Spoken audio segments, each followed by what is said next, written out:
Hello and welcome to Lesson 8, Introduction to Images. Something you're going to do a lot on your website, hopefully, is get right in there and start playing with images. One of the phrases you're going to learn a lot or see a lot when it comes to pictures is pixels. Don't worry about what it is, just what it means. It simply refers to the size of your image. So many pixels wide, so many pixels high. The first number is generally always the width. Now, portrait versus landscape is simply a picture. A portrait picture is higher than it is wide. Landscape is wider than it is high. So that gives you some idea of what kind of a picture you want to put in your image. Get an idea of the size of image you might want. Go to any web page on any website, right click on an image that you like, and then click on View Image Information.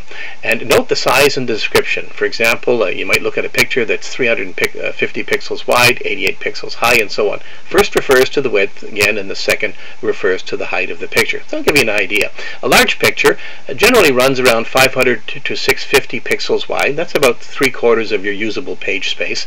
Medium is about 300 to 500 pixels wide, and a small picture will be somewhere around the neighborhood of 125 to 300. No hard and fast rules here, but those are some things to work with. Now, needless to say, you're going to have to think about resizing your pictures. And the biggest reason for this is you're probably shooting with a digital camera. The images you produce can be somewhere in the neighborhood of 2,000 to 500 pixels wide, or even more on today's modern cameras. Now, these produce enormous pictures, enormous files, very difficult to upload. And if you can get them up there at all, they're very slow to download when the page loads, and very hard to work with in your editor. So, needless to say, you pretty well have to get used to the idea that you have to resize your pictures prior to uploading.